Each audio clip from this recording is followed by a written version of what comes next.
Madam Huntress to complete the lineup. 1,200 meters to get the day started. Set to go.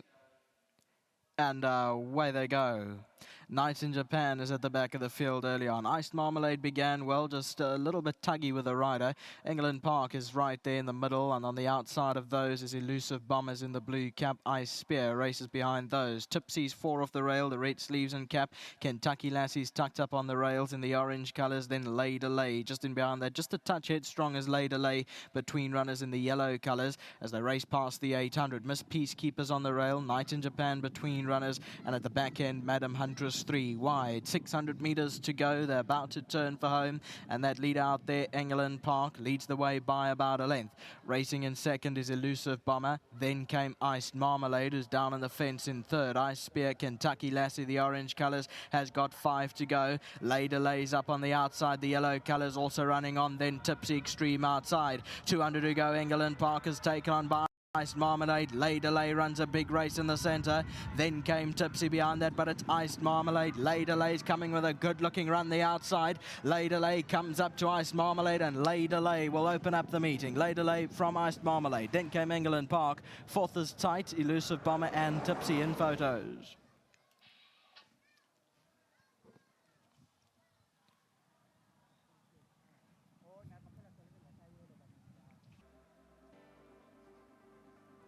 Yes, you head on replay, LAYDELAY, the yellow colours down the centre of the track. With Richard Faree comes through, 2:50 a win on the tote. England Park is trying to stay on. Ice Marmalade, a good run from Ice Marmalade today. But LAYDELAY, the better horse on the day. 5, 9, 6 photo, 3 and 10. Scratchings were 7 and 12.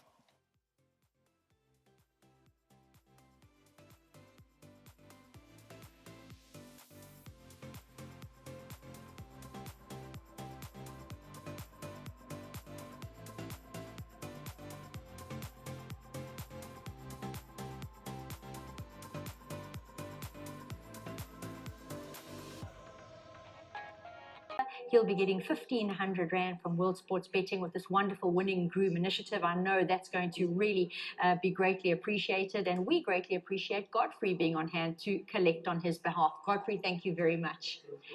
Richard starts the day the way he likes to, in the winner's box. Always a great start to the afternoon, looking really cheery in yellow. And Richard, she goes down at the lead pony, so I take it maybe a little bit of an edgy filly, but she looked to keep her calm well today. Yeah, look, today was the first time we put her with her pony, so it was definitely a pony strike, not a jockey strike. Yeah, she's just a handful. She throws herself around before the races, and you know, she's got a hard mouth, and beg the boss, please, next time she runs, put her with a pony. Yeah. And you know, she had to respect the pony. The pony was a lot bigger than her. She's a little filly, and she stayed very calm. She didn't break into any sweats or any of that kind of thing. So the gates open. I know she had an awkward draw, but I was just happy to drop her in and see what happens. And she ended up being in a very good spot. I had Wayne, you know, the horse I thought I had to beat right in front of me, and I just had to make a race from it from there on in. But I made the faint mistake of last time, just giving her a reminder just before the 150, and she curled up underneath me, and I was such an easy win at the time. But today, no stick. She enjoyed it. She always breezed through, did everything good. So it was a great win. Well, and to all the owners, thank you very much. To the boss, welcome back from your holiday. And then to my sponsors at Richmond. It was a very impressive finish, I must say. I know that our angles are a bit deceiving, but it still was a very, very good late run. Rich, you've got some competitive runners throughout the day. It is hard racing, but Augusta Rossa, she's met some big names, and she looks like she's moving in the right direction in the Breeders' Guineas Plate. Very much so. Everything is nice. Lovely draw. I think definitely was to beat. And then Wild Fig, I mean, his form is there. He just always keeps finding one to beat him. And let's hope the blinkers can do the trick today. Yeah, he's got cups from a 4 draw. He'll be a hard horse to pin back as well. Just One Kiss, that was good improvement last time out. Yeah, I'm sweating hard for that one, so let's hope it's all worth it. And then Kings Again, she's at best on Polly without a doubt. She takes a decent field of male opposition. Very much so. She's got an awkward draw at 10, but, you know, she's here. It's now. Let's have a go. And please, please, please, can the racing god smile on dear old Global Alley? He deserves it. I think today is his day. He's all the horses fought against some hard knockers, and he's dropped the whole division. So I would not leave him out. No, definitely not. And then Grey Warrior, I know that Alan did say in his track talk segment, 16 on grass would have been a lot better than 16 on poly, but he is always thereabouts, and I'm sure he'll be in the mix again. No, he's a tricky horse. You run him in a mile, he runs a good race, he feels like a horse that needs further. He travels better in a mile, and you go over 2,000, you can't hold a bit. So it's a strange thing. I remember, not that I'm comparing apples with apples, but Do It Again was the same.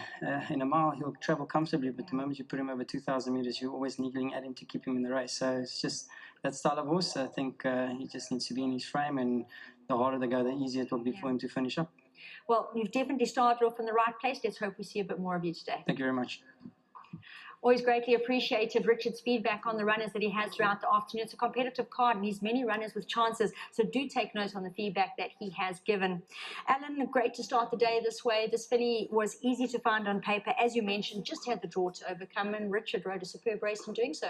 No, he did, and very well done to Richard. You know, he's got off the last time said, I think we need a lead pony for this filly. At home she's okay-ish. Yeah. But I didn't think she needed a lead pony. But Richard, you know, the true professional that he is, he found the X factor that maybe just calmed her down a little bit more. And you save a little bit more. 100%. And, you know, good run, good win, and very well done to all the owners, to Pete Caroline, to Mr. Bernard Cantor, that insists I call him Bernard, so Bernard, very well done. And, you know, beautifully bred filly, the mother, Trinity House, is a half-sister to First and Getrix. So, you know, there's real blue blood in that family, and to the breeders, really well done. Fantastic. Alan, Richard's touched on all his rides, but there are a couple of runners that other jockeys are getting a chance on this afternoon that have claims, and in the Breeders' Guineas Plate, North Star may be one of them. Yeah, North Star, she's won one race, and each time I think she's gone up, I think, 5 points for one win between her win and today's race, because she doesn't know how to run a bad race, but the handicap penalises her each time. So she's gone up 5 points for being placed.